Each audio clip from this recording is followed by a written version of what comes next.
Hello students, कैसे हैं आप सब। उम्मीद है आप सब अच्छे होंगे। आईसीटी वर्चुअल क्लासरूम में आप सबका स्वागत है। मैं विकास।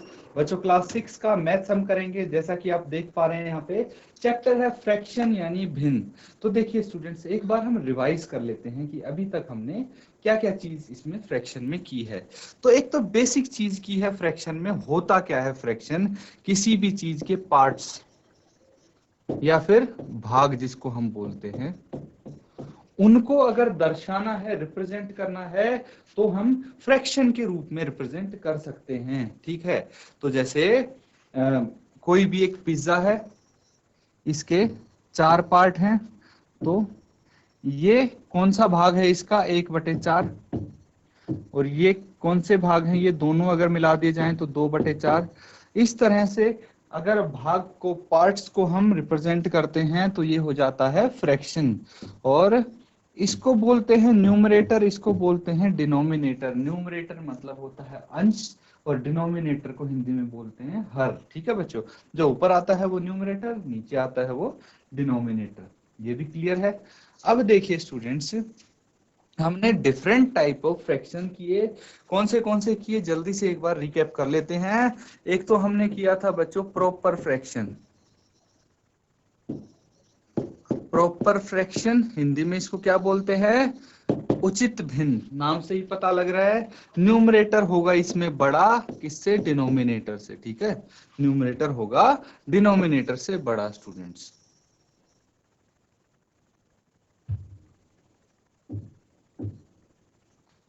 दूसरी हमने भिन्न की है, वो की है बच्चों इम्प्रॉपर फ्रैक्शन, यानी विषम भिन्न।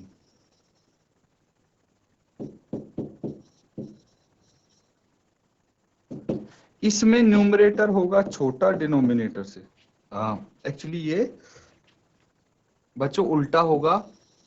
देखिए यहाँ पे न्यूमरेटर जो है वो छोटा होगा डिनोमिनेटर से, और इसमें न्यूमरेटर बड़ा होगा डिनोमिनेटर से। Improper fraction. ठीक है। और तीसरा आता है मिक्स्ड फ्रैक्शन। मिक्स्ड फ्रैक्शन क्या होता है? उसमें एक होल नंबर होता है और एक होता है फ्रैक्शन। ठीक है स्टूडेंट्स, तो ये सब फ्रैक्शंस हमने डिस्कस कर लिए हैं, और पता है आपको क्या होते हैं। प्लस हमने मिक्स्ड फ्रैक्शन को इम्प्रॉपर फ्रैक्शन और इम्प्रॉपर फ्रैक्शन को मिक्स्ड फ्रैक्शन में कन्वर्ट करना सीख लिया। अभी तक यहाँ तक हमने कवर कर लिया है स्टूडेंट्स। ये क्लियर है। अब बच्चों हम कुछ और टॉपिक्स करेंगे और उनके आधार पे क्वेश्चन करेंगे। पहले जहां तक हमने किया है, रिकैप किया है, इसको एक बार आप भी रिवाइज करो अच्छे से। और अगर कोई यहाँ तक डाउट है तो पूछ लीजिए, क्योंकि अगर पीछे ही चीजें क्लियर नहीं होंगी तो आगे के क्वेश्चंस करके या कॉन्सेप्ट्स करके, टॉपिक करके कोई फायदा नहीं होने वाला। इसलिए अभी जहां तक हमने किया है ये एकदम अच्छे से आना चाहिए। कोई चीज नहीं आती है तो पूछ लीजिए।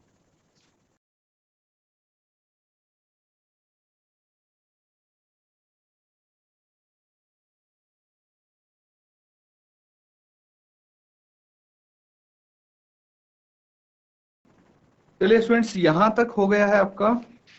अब देखिए अगला टॉपिक हम करेंगे। भिन्न सबको पता है क्या होता है, लेकिन तुल्य भिन्न क्या होती है ये चीज जानने की कोशिश करते हैं। और इंग्लिश में क्या बोलते हैं इसको? Equivalent fraction.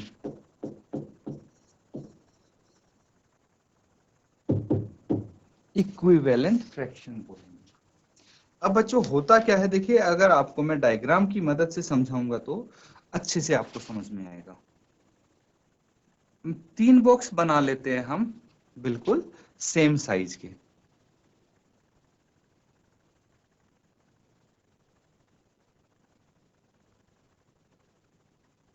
सेम साइज के होंगे ये तीनों बॉक्स।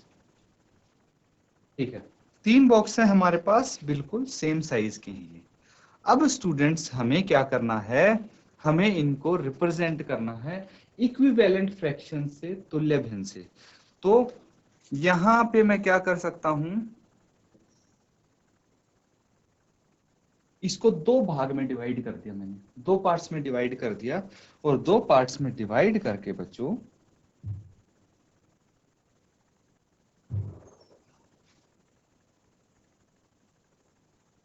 एक पार्ट को कर दिया मैंने शेड, ठीक है, एक पार्ट को मैंने शेड कर दिया यहाँ पे।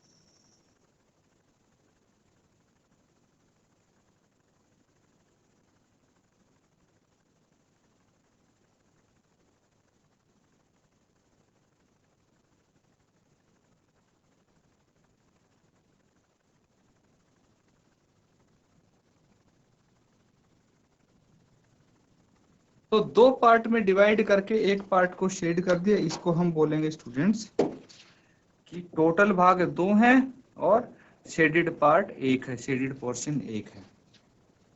क्लियर है? इस बार हम क्या करेंगे, जो नेक्स्ट टाइम है, अब बच्चों हम इसको करेंगे 4 पार्ट्स में डिवाइड। क्लियर है? लेकिन एक चीज ध्यान रखेंगे कि जो पोर्शन शेड करेंगे वो उतना ही है जितना पहले पार्ट में हमने शेड किया है। देखो ये हो गया एक पार्ट इसका शेड, और दूसरा पार्ट हम इसको भी शेड कर देंगे।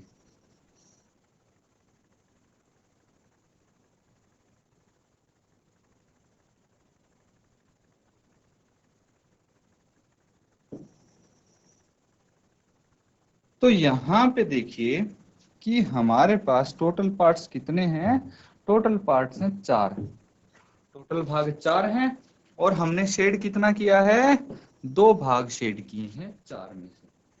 ठीक है, अब एक और हम एग्जांपल लेते हैं, यहाँ पे बिल्कुल साइज सेम है इस बॉक्स का, और हम यहाँ पे इसको कर देते हैं 3 भागों में डिवाइड।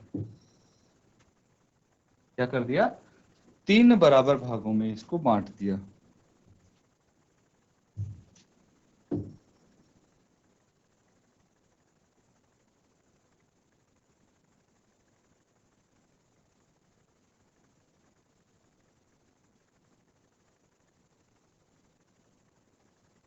इनको भी सबको हम शेड कर लेंगे।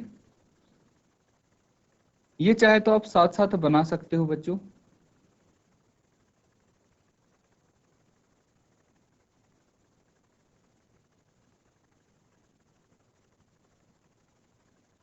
और ये जो तीसरा पार्ट है इसको भी शेड कर दिया।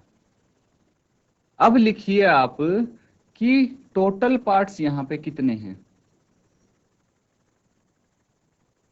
देखिए अगर मैं टोटल भाग की बात करूं तो टोटल भाग तो यहाँ पे 6 हैं। कितने हैं, 6 हैं। और कितने पार्ट्स हमने शेड किए हैं, 3 पार्ट्स हमने शेड किए हैं। तो अगर इनकी बात करूं तो ये सभी हैं इक्विवेलेंट फ्रैक्शन। मतलब क्या है, 1/2 बराबर होगा 2/4 के, और ये बराबर होगा 3/6 के। ठीक है, अब सबको हम 1/2 बना सकते हैं। ये चीज अभी हम अगला जब टॉपिक करेंगे तो डिस्कस करेंगे। बस ये चीज याद रखिए कि ये तीनों इक्विवेलेंट फ्रैक्शंस हैं।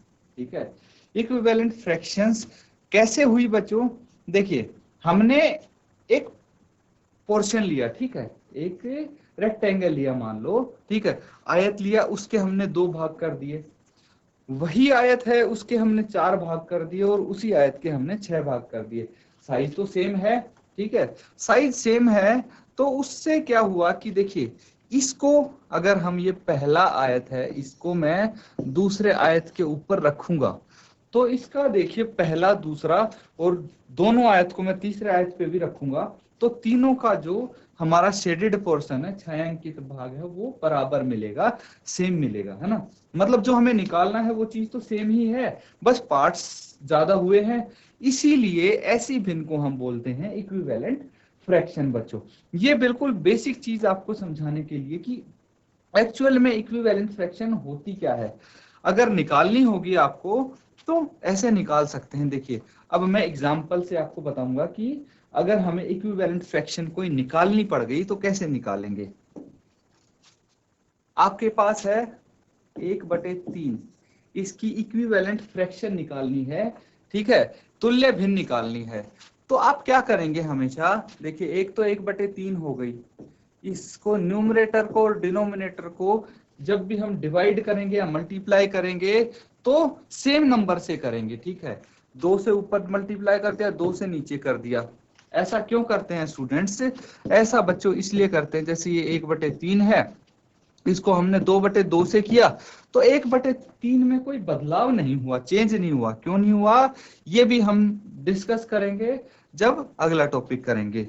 बस मैं बता दूं, देखिए 2 से 2 कैंसिल आउट हो जाता है, यहाँ पे 1 बच जाता है ना। तो 1/3 इंटू 1 कितना हो जाएगा, 1/3 ही रहेगा। इसीलिए अगर न्यूमरेटर और डिनोमिनेटर में सेम नंबर रख के हम मल्टीप्लाई करें, तो एक्चुअल में हम उस भिन्न को चेंज नहीं कर रहे, वो भिन्न वही है, बस दिखने में वो अलग हो जाएगी। कैसे अलग हो जाएगी, देखिए अभी डिस्कस करते हैं। 1 गुना 2 कितना होता है, 2, 3 गुना 2 6। दिखने में तो 2/6 हो गई, लेकिन एक्चुअल में हमने इसमें कुछ चेंज नहीं किया। अब 1/3 को दूसरी तुल्य भिन्न लिखनी है तो 3/3 से मल्टीप्लाई कर दो, तीसरी तुल्य भिन्न लिखनी है तो 4/4 से मल्टीप्लाई कर दो, चौथी, पांचवी, छठी, ऐसी कितनी भी तुल्य भिन्न निकाल सकते हो। बस ये नंबर आपके बढ़ते जाएंगे। ये कितना आ गया, 3/9, ये कितना आ गया, 4/12। ये सभी क्या है, इक्विवेलेंट फ्रैक्शन यानी तुल्य भिन्न है स्टूडेंट्स, ठीक है। तो पहले इसको नोट डाउन करिए आप कि तुल्य भिन्न क्या होता है, ये हमने सीखा है।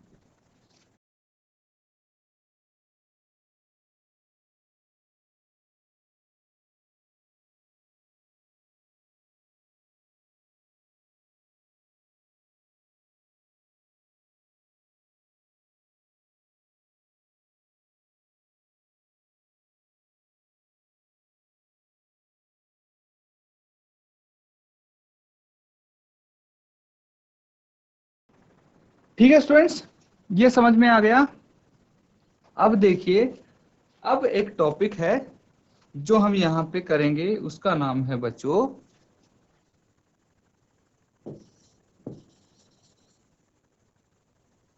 सिंपलेस्ट फॉर्म, यानी सरलतम रूप।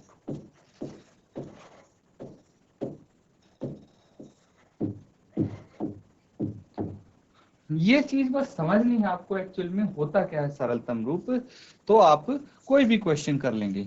देखिए, अगर मैं एक संख्या लिखता हूं, मान लीजिए 6/24, 6/24 लिखते हैं, ठीक है। चलिए थोड़ी छोटी संख्या लेते हैं, 6/24 को हम बाद में करेंगे। मैं लिखता हूं यहाँ पे 2/4, ठीक है, बिल्कुल सिंपल है। अब देखिए कि 2/4, इसमें न्यूमरेटर क्या है, 2 है न्यूमरेटर, 4 है डिनोमिनेटर। अब आपको देखनी है, कोई ऐसी संख्या ढूंढनी है जिससे न्यूमरेटर भी और डिनोमिनेटर भी दोनों भाग हो जाएं। कोई एक ही संख्या ऐसी ढूंढनी है जिस एक संख्या से दोनों भाग होते हो एक साथ। जैसे देखिए, अगर मैं 2 को 2 से भाग करूंगा और 4 को भी 2 से भाग करूंगा, क्योंकि भाग दोनों को सेम नंबर से करना है हमें, ये चीज ध्यान रखना है। ऐसा नहीं है कि 2 को किसी नंबर से भाग कर दिया, 4 को किसी से, नहीं। हमको क्या करना है भाई, 2 को और 4 को, न्यूमरेटर डिनोमिनेटर को सेम नंबर से डिवाइड करना है। यहाँ पे हमने 2 से भाग किया, कितना आ जाएगा, 2 को 2 से भाग करेंगे 1, 4 को 2 से भाग करेंगे 2, ये आ गया 1/2। तो इसको कहते हैं सरलतम रूप स्टूडेंट्स, ठीक है। ये आ गया इसका सरलतम रूप। कैसे पता लगता है सरलतम रूप का, कि भाई अब ये 1 और 2, न्यूमरेटर 1 है, डिनोमिनेटर 2 है, ये ऐसी संख्याएं आ गई जिनको 1 के अलावा किसी भी संख्या से भाग नहीं किया जा सकता, दोनों को, ठीक है, एक साथ। इसीलिए ये सरलतम रूप में आ गए। लेकिन जब तक ये भाग होती रहेंगी तब तक हम करते रहेंगे। अब इसको एक्चुअल में करते कैसे हैं, जैसे 2/4 है, हम डिवाइड कर देंगे दोनों को 2 से, तो 2 एकम 2, 2 दूनी 4, इस तरह से लिख के हम 1/2 इसका आंसर लिख सकते हैं। एक्चुअल में इस फॉर्म में हम इसको लिखते हैं, लेकिन आपको समझाने के लिए मैंने बिल्कुल डिटेल में लिखा है स्टूडेंट्स। तो इसको यहाँ पे नोट डाउन कर लीजिए, ये हो जाता है सरलतम रूप। इसमें हम अच्छे अच्छे क्वेश्चंस भी करेंगे, लेकिन इससे पहले एक चीज आप ध्यान दीजिए कि मैंने बोला था कि जब हम अगला टॉपिक करेंगे तो मैं बताऊंगा कि भाई ये इक्विवेलेंट फ्रैक्शन कैसे है, और 2/4 और 3/6 से हम 1/2 कैसे ला सकते हैं। अभी आपने देख तो लिया कि भाई 2/4 को अगर सरलतम रूप में लिखेंगे तो 1/2 होता है। देखिए ये भी 1/2 आ गया, ठीक है। 3/6 को देखते हैं हम। 3/6 को 3 से डिवाइड करेंगे और 3 दूनी 6, ये भी 1/2 आ गया। मतलब क्या है, जितनी भी इक्विवेलेंट फ्रैक्शन हम लिखेंगे, ठीक है, अगर ये हमारे सरलतम रूप में है, कोई फ्रैक्शन, कोई भिन्न सरलतम रूप में है, तो उसकी जितने भी इक्विवेलेंट फ्रैक्शन लिखेंगे वो सभी के सभी सरलतम रूप में आके वही भिन्न बन जाएंगे, ठीक है, जिसके हम इक्विवेलेंट फ्रैक्शन लिख रहे हैं। जैसे यहाँ पे मैंने उदाहरण के तौर पे आपको बता दिया है। तो इसको बच्चों नोट डाउन कर लीजिए कि सरलतम रूप क्या होता है, फिर हम कुछ क्वेश्चंस करेंगे इसके आधार पे।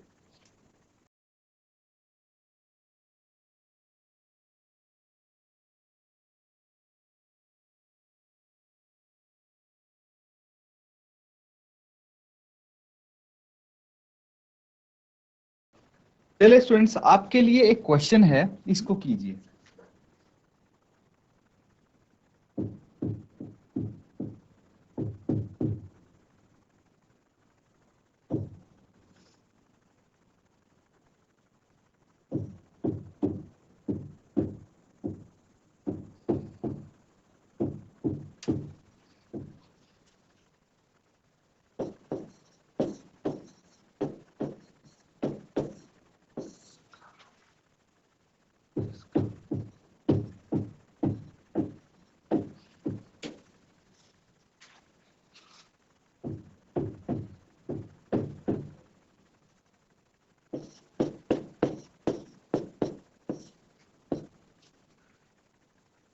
तो स्टूडेंट्स यहाँ पे है 1/2 की तुल्य भिन्न निकालो जिसका हर 12 होगा, ये आपको सॉल्व करना है।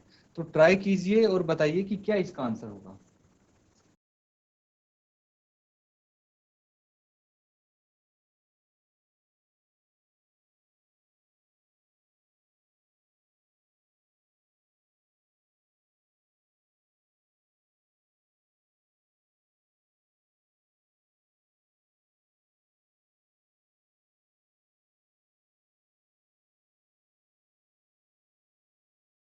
देखिए स्टूडेंट्स, आपको 1/2 की तुल्य भिन्न निकालनी है।